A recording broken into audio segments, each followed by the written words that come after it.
Hello YouTube, this is the Iceman from Gladiator Airsoft, and first I would really like to thank our sponsor, High Resolution Apparel. You guys are really awesome, you should check them out. But now let's get on with our first installment of Tech Tips. Now we are going to be running these videos, and it's going to be me explaining how various parts of your gun work, and what you should do to adjust them, make your gun a bit better.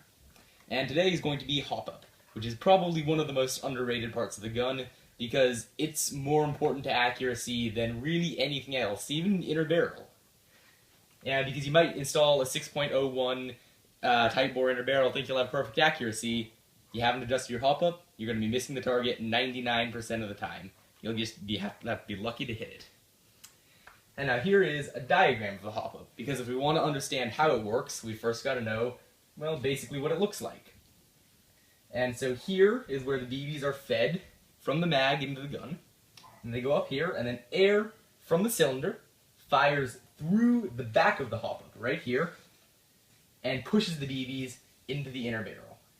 And then here you have the nub, which pushes down on the bucking, and the bucking is that little rubber tube, generally black, but it could be colored, and that slows down the top of the BB, and lets the bottom of the BB continue at normal speed. This gives the BB backspin, which allows it to have greater range and accuracy. And now another advantage of backspin on top of the range is it will negate wind effect. So in other words, if it's a really windy day, you might want to dial in a little more hop, but we'll get to a bit more of that later.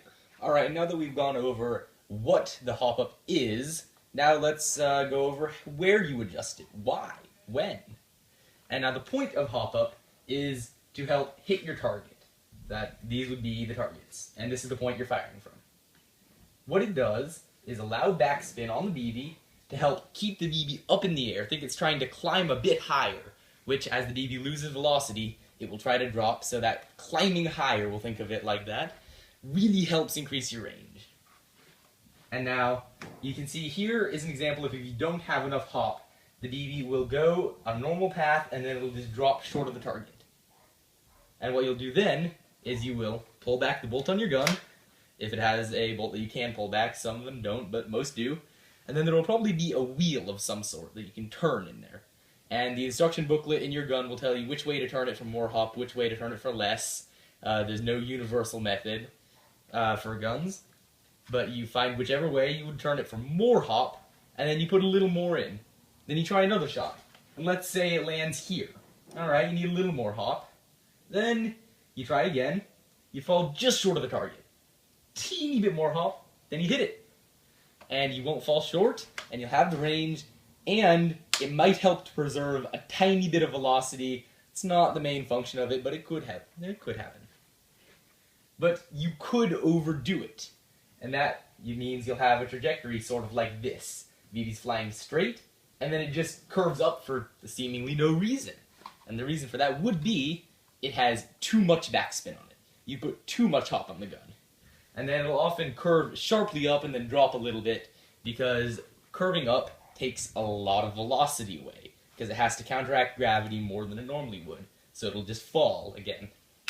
What you would do then is, again, pull the bolt back on your gun and dial the wheel the other way. So, again, your gun booklet will tell you how to dial the hop up to turn it down and up. For me, it's turning down for down and up for up. But then you do that until it hits the target.